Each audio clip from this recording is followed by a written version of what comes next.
Ignition sequence starts. 6, 5, 4, 3, 2, 1, 0. Liftoff. We have a liftoff.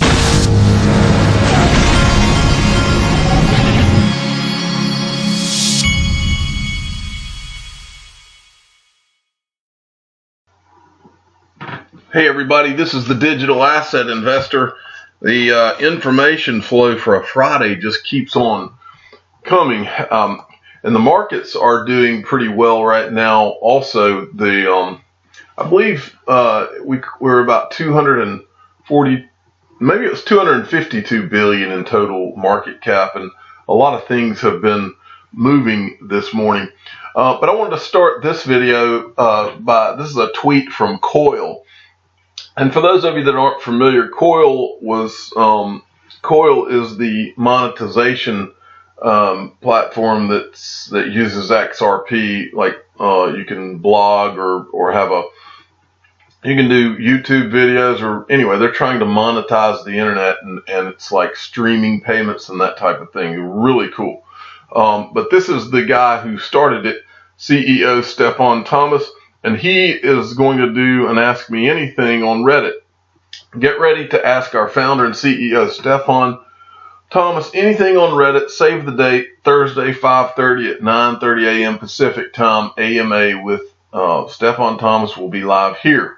And here's the Reddit thing if you want to go and check out his Ask Me Anything or ask him some questions. Next, from Crypto-XRP, at crypto_-XRP, sent me this. And this is from eToro. eToro is one of the crypto trading platforms. I believe they're out of the UK somewhere. We are currently experiencing a significantly higher than normal volume of tickets due to the mass inflow of new account openings and verification of these accounts. Says, we can assure you that we are working around the clock to satisfy our clients. Response time may be longer, but do rest assured that each ticket will be handled. Thank you for understanding. Now, folks, we've gone from, I think Bitcoin was as low as 3,000 something, and then we've gone up to about 8,000. In the scheme of things, that is nothing, okay? You're going to see a lot more of this. Every bull run that we've gone through, we have seen log jams. You need to, and it's always this type of thing. You need to make sure that you have gone into all of your accounts and gotten your exit strategies ready. You need to make sure that you've gotten approved for, it doesn't matter, it doesn't mean anything if you get to take part in this bull run, but you have not gone into whatever exchange, if you have your crypto on exchanges, which you should not, but if you have, even if you don't have your crypto on the exchanges, when the time comes, you're going to have to transfer your money onto the exchanges to sell out. And then you sell out, and if you haven't set up on those exchanges to withdraw large sums of money, then you've accomplished nothing by participating in this bull run. And a lot of people, a lot of experienced people, including myself, had a situation last time. Even if we wanted to take money out, we may have had a rough time getting it out and into a bank account. And there were log jams having to do with trying to get processed to be verified to be able to do that. So you need to be thinking about that now.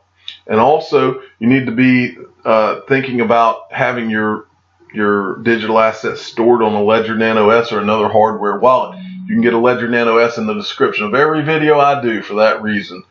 Next, from Kevin Rook, Bitcoin active addresses are on pace to break 800K a day in May. The last month where Bitcoin had over 800K active addresses a day, January 2018. That should tell you something, folks. Okay? Pay attention to this stuff. Okay, next, I had to show you this. This is Crypto BitLord. Never thought I had the balls to do it. XRP For Life. He has gotten an X tattoo on his face.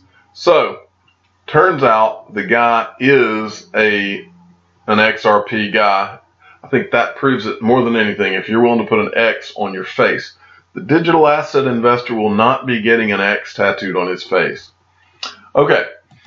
From Leonidas, Deloitte hiring a consultant, manager, financial services sector, payments, systems integration, technology, consulting, London.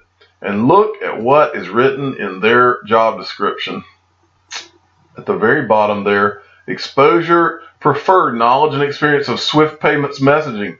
And then the third one is exposure to emerging payments technologies, including Swift GPI and RippleNet.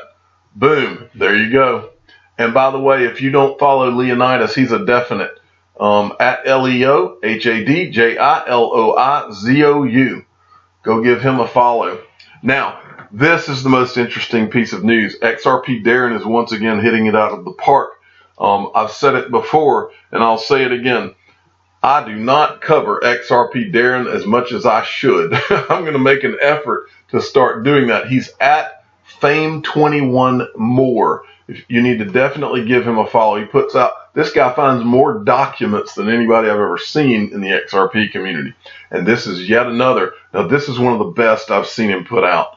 And I want to show you what this is. Before I read to you what's in that, I want to show you. Okay, this was the 2019 Outlook, Emerging Technologies Trends in the United States. This is put out, I saw here, it's called Mercator Advisory Group. And so I went to their website because I wanted to see who it was that's putting this out. Now, I'll read this to you. Mercator Advisory Group is the trusted advisor to the payments and banking industries globally, charting the course for sustained growth and profitability. Mercator Advisory Group provides unparalleled independent and objective analysis that assists our members, which I'm assuming are banks, in uncovering new market opportunities and optimizing current strategic initiatives for maximum revenue generation and cost containment. Our commitment and exclusive focus on the payments and banking industries enables us to consistently provide highly relevant content and exceptional value for your research expenditure. So let's see what they found in their research, folks. This is pretty awesome. Now remember, before I read this, remember this, 2018, we saw companies, I think they said it was like three banks or payment companies a week were signing up for RippleNet. Well, those of us that follow all this understand RippleNet does not use XRP. XRapid uses XRP. But we all understand that getting on to RippleNet is just the beginning. The ultimate goal of Ripple and the ultimate end game, I think everybody pretty much believes, is using all of these banks seamlessly using RippleNet and XRP at some point. Well, I would say 2018 was the year, 2018 into early 2019 were the years of RippleNet, where these banks started to come online and use it. And I believe XRP is going to be phased in next. And not just I, but the Mercator Advisory Group seems to think the same thing. We expect banks will begin to pilot the use of XRP to settle each transaction as it's made in 2019, but that is likely to remain a pilot as experience is established. Still, this would be a major breakthrough for Ripple and for the XRP cryptocurrency. Then at the bottom, 2019 should prove interesting for blockchain applications. Folks, XRP has always been the one. I've told you this. XRP is the one. It's not too long before there's going to be many people that regret that they did not get a hold of some XRP before it was too late. And you and I are going to be laughing all the way to the bank. Okay, next. Bob Moneybags. Whoever thinks they bought, this puts things in perspective right here, folks. Whoever thinks they bought a little high, just look at this conversation. This could be what we look like 5 years from now if we're complaining now. I think the only thing he did wrong in this tweet, I don't think this could be. I think this will be what we look like 5 years from now. This is a tweet from, 2010. Volatility hits Bitcoin last 24 hours. The last price, 22 cents. The high, 37 cents. Low, 22. Volume, 116,804. And then this person says, awesome. And this one says, those poor bag holders, who got in at 37 cents. That puts things in perspective, folks. Now, on to something I've told you for a long time this was going to happen. It's already happening. They're creating indexes are being created for crypto. Like in the past, I've told you, just like with the S&P 500 or the Dow 30, you're going to have indexes that where crypto, you'll have you might have the crypto 10, which is the top 10 by market cap, or you might have the crypto utility index, which is just utility digital assets. You might have the crypto smart contracts, or for smart contract, an index that measures smart contract platforms, or the digital real estate index might be tokenized real estate digital assets. That's where all this is going. This article on Hacker Noon, our world crypto index is already here. Of course they're already here, they're coming. With index, the know-nothing investor can actually outperform most investment professionals. Warren Buffett talk about the history of it, but then it goes down here and shows you some of those indexes. CryptoIndex.com, they have the CIX 100. Let's see what's in that.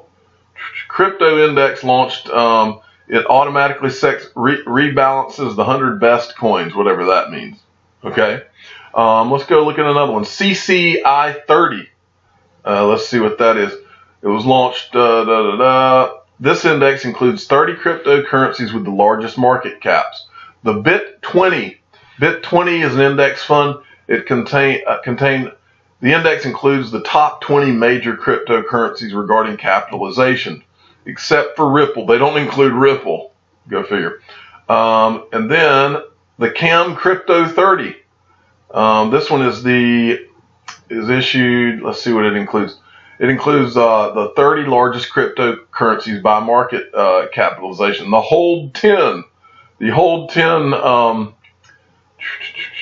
Let's see. The fund monitors and weights the rate of the top 10 cryptocurrencies. So you see where all this is going. As I've told you before, you're going to have every kind of ETF you can think of. You're going to have indexes, and then every single one of these ratings agencies is going to get in it. Wall Street smelled the money, and now we know Wall Street's coming in. The ratings agencies will smell the money because they get paid by the Wall Street firms that have smelled the money that are coming in. So they will be here too. Okay, next I wanted to show you this. I've said for a long time I believe that cryptocurrencies will greatly benefit from the ultimate collapse of the government-created stock market and the Ponzi scheme that they've created with money printing and everything else over the course of the last 50 to 100 years. Now, Bloomberg Markets traders are shorting the S&P 500 at a rate unseen since 2015. And then Anthony Pompliano comes in. Never forget that the U.S. Treasury Secretary misled the American people during the 2008 financial crisis. There will be another crisis. Don't expect them to act differently. Exactly, folks. What they're going to do is anybody who is not in things like digital assets that the central banks and the governments can't control the way that they could control the rest of the monetary system, anybody who is under the government's thumb, including the U.S. Treasury Secretary, anybody whose money or investments is under their thumb will get, you talk about getting wrecked. I see that term used on Twitter a lot. They will get wrecked. And the people that will be benefiting will be the people in these digital assets that go counter to government control. Okay. And finally, Brad Garlinghouse has said this in the past, and I missed it, but he said he has long Bitcoin recently in that recent interview that he did with who did he do it with? It was a podcast he did. Let me see. They mentioned it up here somewhere. Let's see. There it is. It was the Decode hosted by Kara Swisher. But down here, he says, I actually own Bitcoin, so I'm long Bitcoin. I hold Bitcoin. I hold XRP, which is a part of Ripple's technology stack. The Ripple CEO said at another point. However, he said Bitcoin is not suitable for solving payment problems. He said Bitcoin as a technology is slow in terms of transaction speed. It's expensive on per transaction basis. He delved into the power consumption problems of Bitcoin, saying Bitcoin alone represents about almost 1% of global power consumption. And I think that's about it. But I just wanted to let you know that, like I am bullish on Bitcoin, but not for the reasons a lot of Bitcoin maxis are. I'm bullish on Bitcoin for two reasons, really, and three. It was first, so it's got the name recognition, and secondly, maybe four reasons. The fact that there's only 21 million, that's huge. The fact that they are trying to make it a store of value, and I feel like they've got a good marketing campaign for that. But more than anything, it's because Wall Street, everything I've read, everything I've put together, Wall Street has co-opted Bitcoin and probably Ethereum as the ones that they're going to push. And for that reason, in the short to mid-term, I'm bullish on Bitcoin too, just like Brad Garlinghouse. I'm the digital asset investor. I'm not an investment advisor. This is for entertainment purposes only. Please subscribe and hit the like button and tell your friends and family that Brad Garlinghouse and the digital asset investor are bullish on Bitcoin. Thank you for listening.